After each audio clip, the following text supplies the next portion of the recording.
자, 오늘은 약함을 찬양하신 예수라는 제목을 가지고 함께 말씀을 듣도록 하겠습니다. 지난주 우리 어린이 주일이었습니다. 지난주 어린이 주일이었는데 오늘 지난주 우리 어린이들과 함께 예배드렸고 오늘은 그 어린이 주일에 맞는 말씀을 좀 한번 같이 듣기를 원해서 말씀을 준비했습니다. 지난주 이제 어린이 날도 있었고 지지난주였나요? 지지난주 어린이날도 있었고 지난주 어린이 주일이었는데요. 언뜻 생각하기에 과거보다 그러니까 저희가 어린이였을 때보다 지금 어린이들이 누리는 것이 훨씬 많은 것 같아 보입니다. 요즘 이제 아이가 있는 집에 가보면 보통 아이들 방 하나는 어린이 장난감 방이에요. 그죠? 어린이 놀이방 이렇게 되어 있습니다. 그만큼 장난감을 많이 사준다는 말이겠죠. 근데 예전에 어디 그랬습니까? 여러분들 혹시 그렇게 유복하게 자라셨는지 모르겠네요. 예전에 그렇지 않았던 것, 저는 하여튼 그렇지 않았습니다. 경제력도 부족했고, 또 놀 곳, 갈 곳, 누릴 것들이 별로 지금에 비해서 별로 없던 시절에는 그러니까 이렇게 장난감을 많이 받고 이랬던 경험이 없었던 것 같아요. 그래서 어린이날이나 성탄절, 생일 같은 특별한 날이 되어서야 뭔가를 얻을 수 있었고, 또 누릴 수가 있었습니다. 그럴 때에야 이제 장난감 같은 걸 받을 수 있었던 거죠. 그런 걸 생각해 보면 지금은 그때보다 훨씬 풍요로운 것 같습니다. 또 그때나 지금이나 부모들이 아이들을 위해서 최선을 다하는 거는 같겠지만 우리 부모님도 우리를 위해서 최선을 다하셨으니까요. 그런 것들은 같겠지만 또 여력이 다른 것 같기도 합니다. 많은 돈을 들여서 지금의 부모들은 많은 돈을 들여서 아이를 교육하고 아이들에게 필요한 것을 사고 또 준비합니다. 아이들을 위해서 돈을 벌고 돈을 쓰고 돈을 모으는 것이 부모의 가장 큰 일이기는 지금이나 예전이나 같지만 지금은 더해서 조부모의 재력과 능력까지 아이들을 위해서 사용되는 시대가 온 것 같습니다. 그래서 요즘에는 지갑 6개로 아이를 기른다 하더라고요. 키운다 하더라고요. 조부모, 외조부모, 그 다음에 부모. 6개죠, 그죠? 근데 또 다른 면에서 보면 아이들의 삶이 그렇게 풍요로워졌는데 아이들의 삶이 예전보다 더 행복해졌을까라는 의문을 가지게 되기도 합니다. 어린 나이 때부터 부모의 사랑과 관심 또 욕심에 따라서 짜여진 계획을 따라 혹은 다른 아이들도 다 한다고 하는 그 성과와 목표를 확신할 수 없는 커리큘럼을 따라서 빡빡한 시간표로 부담스러운 삶을 살아가는 것이 지금의 어린이가 아닌가 하는 생각도 듭니다. 제가 하여튼 언뜻 기사로 보기에는 무슨 유치원 초등학교 때부터 의대반이 있다 하더라고요. 의대 가는 반 이런 것들이 있어서 교육을 받는 생각해보면 별로 행복하지 않아 보이는 부담스러운 삶을 살아가는 것이 지금의 어린이 같기도 합니다. 또 여전히 아이들은 독립적인 한 인간 이전에 부모의 소유물로서 취급을 받고 살아가는 것 같기도 해요. 몇 주 전인데요. 서울의 한 아파트에서 일가족 3명이 숨진 채 발견되었습니다.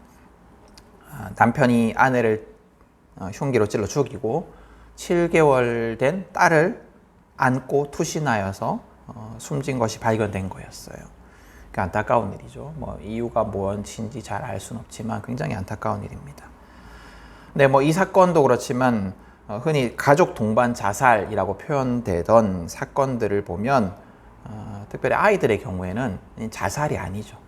부모에 의해서 살해당하는 경우가 훨씬 대부분이죠. 그죠? 자녀가 부모의 소유물이라는 의식, 그런 의식이 살해하는 부모에게도 또 이 사건을 바라보는 사람들에게도 있기 때문에 지금은 그런 표현을 잘 쓰지 않지만 가족 동반 자살이라고 이름 붙여진 어린이 살해 사건들이 벌어지는 것 같기도 합니다.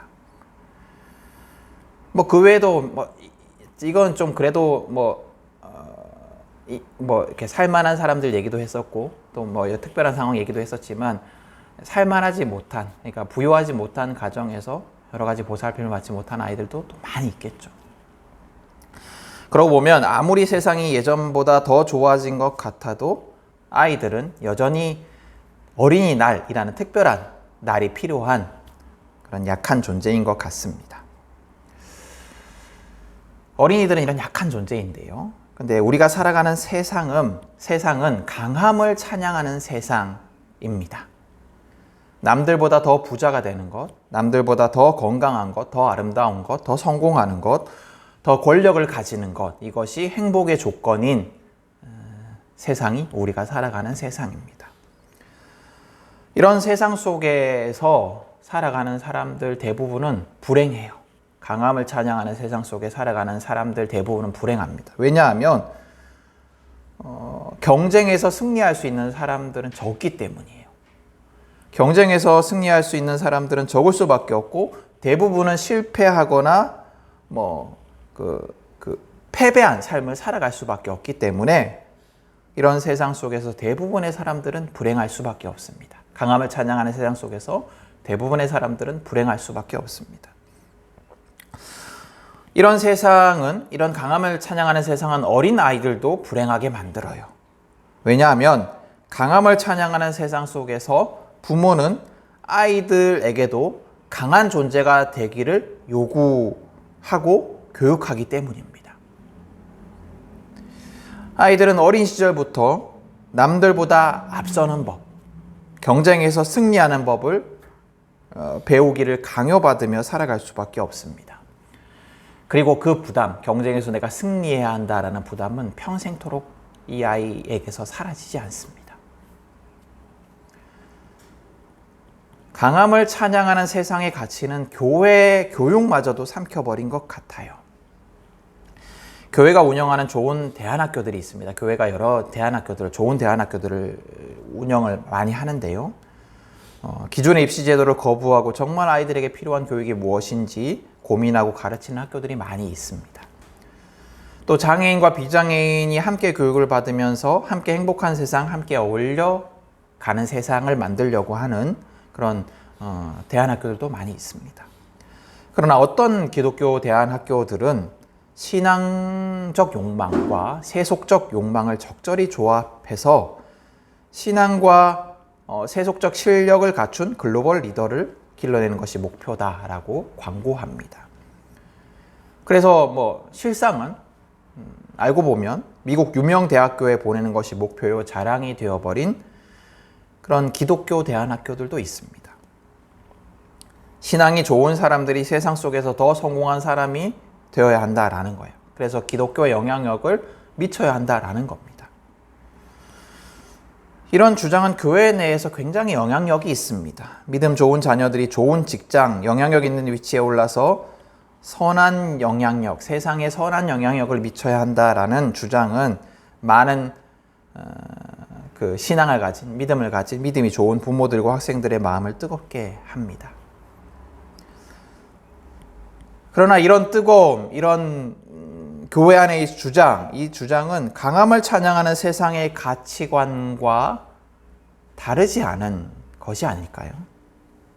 이런 주장이 예수님의 가르침과 조화를 이룰 수 있을까요? 성경의 가르침과 일치할까요? 오늘 성경 본문은 제자들의 토론에서부터 시작을 합니다. 제자들은 그들 중에 누가 가장 큰 자인지를 두고 다툽니다. 누가 더 예수님의 수제자인지, 나중에 누가 더 높은 자리에 올라갈 자인지를 두고 서로 다툰 거예요. 제자들은 우리 여러 번 살펴봤지만 제자들은 예수님이 세속적 권력을 가진 통치자인 왕, 이스라엘의 새로운 왕이 될 것을 확신하고 기대했습니다. 그래서 이제 이렇게 다툰 거예요. 나중에 예수님께서 이스라엘의 왕이 되시면 우리 중에 이제 누가 더 높은 자리에 오를 것인가를 두고 경쟁하며 다툰 겁니다. 철저히 강함을 찬양하는 세상적 가치관을 따라서 행동한 겁니다. 이렇게 강한 자가 누가 더 강한 자인가를 두고 경쟁하며 다투는 제자들 앞에 예수님은 어린아이 하나를 데려와서 세우십니다. 그리고 그 어린이를 안으시고 말씀하십니다. 누구든지 내 이름으로 이런 어린이들 가운데 하나를 영접하면 그는 나를 영접하는 것이요 누구든지 나를 영접하는 사람은 나를 영접하는 것보다 나를 보내신 분을 영접하는 것이다. 마가복음 9장 37절 말씀입니다. 누구든지 내 이름으로 이런 어린이들 가운데 하나를 영접하면 그는 나를 영접하는 것이고 누구든지 나를 영접하는 사람은 나를 영접하는 것보다 나를 보내신 분을 영접하는 것이다. 여러분, 오늘 성경에서 어린이는 어떤 존재입니까? 지금의 어린이보다 더 존중받지 못하던 것이 당시의 어린이들이었어요. 사람의 수를 헤아릴 때 어린이는 여자와 함께 배제되었습니다. 사람의 수에 들지 않았어요. 온전한 인간, 한 사람으로서 온전한 인간으로서 취급받지 못했다라는 증거예요. 약함의 그 상징적인 존재가 어린이였습니다. 온전함이 아닌 약함, 미흡함, 부족함의 상징적인 존재가 어린이였습니다. 예수님이 누가 제일 강한 자인가를 두고 다투던 제자들 가운데 가장 약한 존재 중에 하나인 어린이, 약함과 부족함의 상징적인 존재인 어린이를 세우신 것은 분명한 목적이 있는 행동이었어요. 예수님은 강함을 찬양하는 세상의 가르침과는 반대되는 가르침을 이 어린이를 통해서 하고 싶으셨던 겁니다. 세상의 그 가치관과 똑같이 강함을 누가 더 강한 자인가를 두고 다투던 제자들 앞에서 세상과 달리 예수님은 강함이 아니라 약함을 찬양하고 계시는 겁니다. 그런데 오늘 예수님의 말씀을 보면 이 약함에 대한 찬양이 굉장히 파격적입니다. 그냥 강함이 아니라 약함을 찬양해야 된다, 약한 것을 존중해야 된다, 약한 것도 나쁘지 않다가 아닙니다. 예수님은 이 약함의 상징인 어린이를 예수님과 같은 위치, 더 나아가서 하나님과 같은 위치에 두십니다. 약함의 상징인 어린이를 하나님과 같은 위치에 두는 거예요. 그럼 말씀을 다시 보십시오. 어린이를 영접하는 것이 곧 누구를 영접하는 것이라고 말씀하십니까? 어린이를 영접하는 것이 곧 나, 즉 예수를 영접하는 것이고 더 나아가서 나를 보내신 분, 즉 하나님을 영접하는 것이다 라고 말씀하시지 않으십니까? 여러분, 우리의 신앙의 대상이 누구예요? 우리가 믿는 신이 누굽니까? 우리가 믿고 오지 않은 신이 누굽니까? 그 신, 그 하나님과 어린이를 같은 위치에 두시는 말씀은 충격적이다라고 받아들일 수밖에 없는 그런 가르침입니다.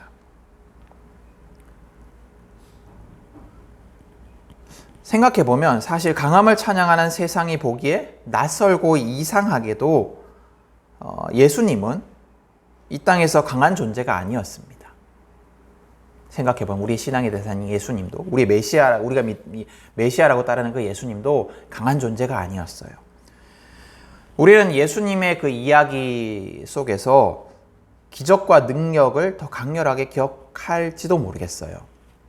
오병이어의 기적, 무리를 기르시는 기적, 죽은 자를 살리시는 기적, 장애를 가진 사람을 고치시는 기적과 같이 어떤 강함, 큰 능력, 이런 것들을 보이신 사건을 우리가 더 강렬하게 기억할지도 모르겠습니다. 아마 제자들도 그랬을 것 같아요. 그런 큰 능력의 사건, 강함의 사건.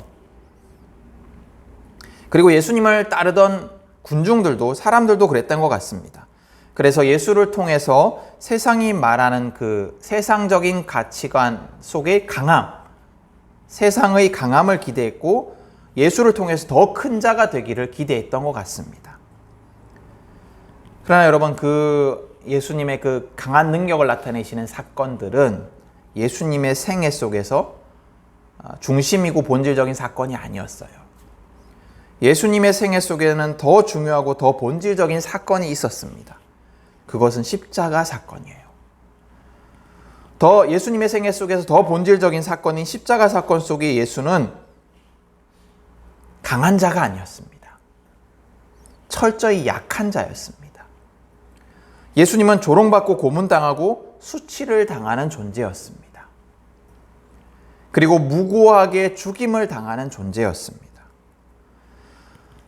예수님의 생애 속에서 가장 중요한 사건이라고 할 수 있는 그 십자가 사건 속에서 예수님은 철저히 무능해 보였고 철저히 약해 보였습니다. 예수님은 약하셨어요. 그런데 그 예수님은 예수님의 약함 속에서 세상을 구원하십니다. 그 예수님의 약함이 세상을 구원합니다. 그럼 여러분, 성경이 말하는 약함은 뭘까요? 성경이 예수님이 이렇게 약함을 찬양하시는데 성경이 말하는 약함은 뭘까요? 왜 예수님은 약함을 찬양하실까요? 또 약함이 어떻게 세상을 구원할까요? 여러분, 오늘 본문 속에 약함의 상징인 어린이를 생각해 보십시오. 어린이의 특징이 무엇입니까? 예수님은 같은 복음서 마가복음서 10장 14절 또 15절 말씀에서 이 어린이에 대해서 다시 한번 말씀을 하십니다. 10장 14절 15절 혹시 찾아보실 수 있으면 같이 한번 보세요. 제가 한번 읽어드리겠습니다. 그러나 예수께서는 이것을 보시고 노하셔서 제자들에게 말씀하셨다. 어린이들이 내게 오는 것을 허락하고 막지 말아라. 하느님 나라는 이런 사람들의 것이다. 내가 진정으로 너희에게 말한다. 누구든지 어린이와 같이 하나님 나라를 받아들이지 않는 사람은 거기에 들어가지 못할 것이다. 다시 한번 읽어드리겠습니다. 그러나 예수께서는 이것을 보시고 노하셔서 제자들에게 말씀하셨다. 어린이들이 내게 오는 것을 허락하고 막지 말아라. 하나님 나라는 이런 사람들의 것이다. 내가 진정으로 너희에게 말한다. 누구든지 어린이와 같이 하나님 나라를 받아들이지 않는 사람은 거기에 들어가지 못할 것이다. 사람들이 예수님께 만져주실 것을 바라면서 아이들을 데리고 왔어요. 근데 제자들이 그런 그 사람들을 막 꾸짖습니다. 데려오지 못하게 해요. 그것을 보시고 예수님이 말씀하신 겁니다. 누구든지 어린아이와 같이 하나님 나라를 받아들이지 않는 사람은 거기에 들어가지 못할 것이다. 근데 여러분, 여기에서 이제 핵심은 어린이와 같이 하나님 나라를 받아들인다라는 건데, 그 어린이와 같이 하나님 나라를 받아들인다라는 것이 무슨 의미일까요? 어린이가 어떤 존재예요? 어린이는 이것저것 재거나 따지지 않고, 내게 유리한지 불리한지 따지지 않고 하나님 나라를 순수하게 받아들인다라는 의미 아닐까요? 어린이는 순수하잖아요. 순수하게 받아들이잖아요. 그죠? 근데 어른은 안 그렇죠. 막 재죠. 따지죠. 하나님 나라를 순수하게 받아들이는 것, 그것이 어린이와 같이 하나님 나라를 받아들인다라는 의미일 것 같습니다. 예수님께서 말씀하신 어린이의 특징을 생각해보면 어린이는 하나님의 가르침을 무엇이든지 진실로 받아들이는 수용성이 있습니다. 하나님의 가르침이 무엇이든지 하나님의 가르침이라면 진실로 받아들이는 수용성이 있어요. 어린이의 특징이에요. 근데 어른들은 안 그렇죠. 하나님의 말씀이라 하여도 따지죠. 재죠. 내가 받아들일 수 있을까 아닐까.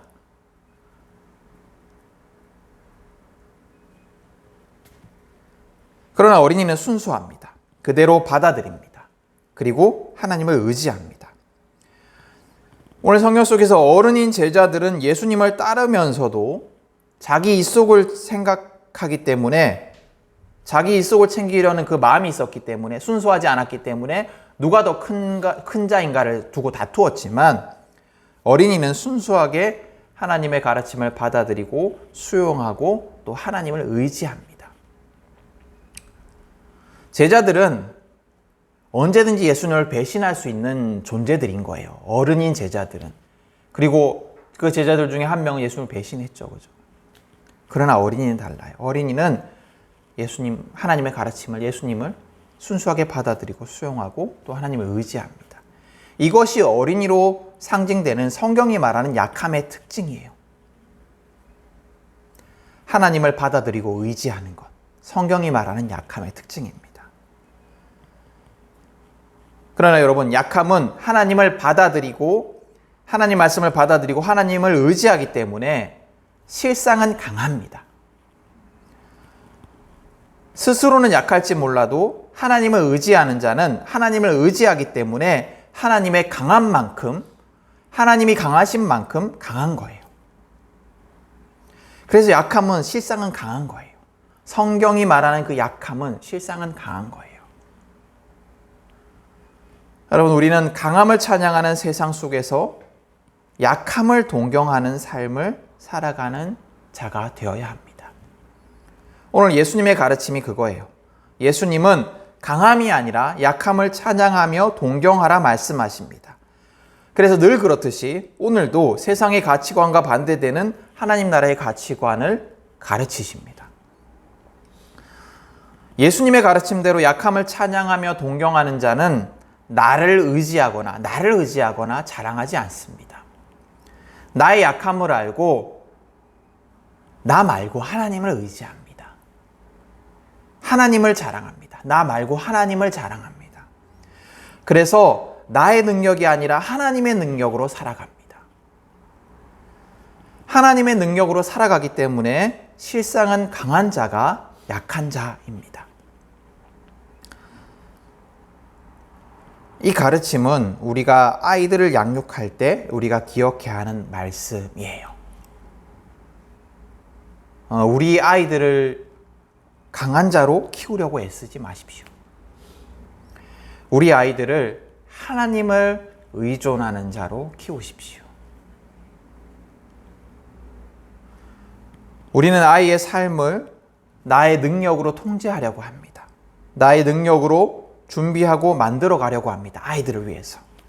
근데 여러분 생각해 보십시오. 이게 얼마나 어리석은 일입니까?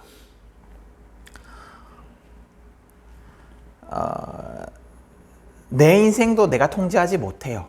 그죠? 내 인생도 내 뜻대로 이끌어갈 수 없는 존재가 우리예요. 여러분의 인생 여러분의 뜻대로 이끌어 오셨습니까?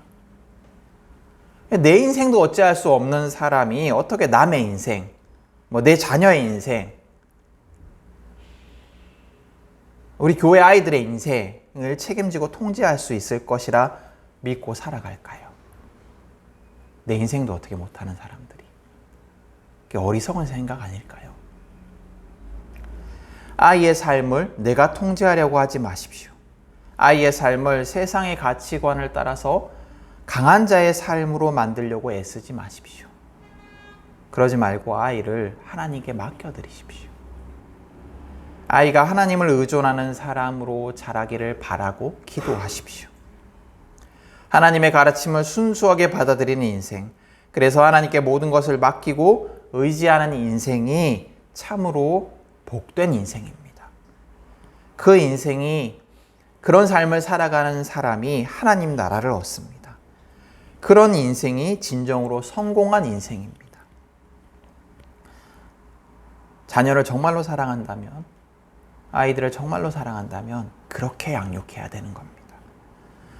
우리 교회 아이들이 그런 인생으로, 그런 사람으로 양육되기를 소망합니다. 부모의 능력이 아니라 하나님의 능력으로 양육되기를 소망합니다. 그래서 하나님을 의지하는 참으로 복된 인생들이 되기를 간절히 축복합니다. 여러분, 우리 교회 아이들을 위해서 그렇게 기도해 주십시오. 우리 모두가 함께 부모된 마음으로 하나님의 능력을 의지하는 아이가 되도록 우리 아이들을 위해서 그렇게 기도해 주십시오. 그리고 어른인 우리도, 우리 모두의 인생도 하나님을 의존하는, 하나님을 의지하는 참으로 행복한 인생들이 되기를 소망하고 기도하십시오. 나의 인생도 하나님만을 의존하는, 그래서 참으로 성공하고 참으로 강한 행복한 인생이 되기를 위해서 기도하십시오. 그래서 여러분, 우리 모두가 약함을 통해 세상을 구원하신 예수를 따르는 제자답게 약함을 자랑하고 하나님을 의지하는 복된 자가 되기를 간절히 축복합니다. 오늘 말씀을 기억하시면서 나의 약함을 자책하지 마시고 나의 약함을 자랑하고 나를 의지하지 않고 나를 자랑하지 말고 하나님을 의지하는, 하나님을 의존하는 우리 모두가 될 수 있기를 다시 한번 간절히 축복합니다. 오늘 말씀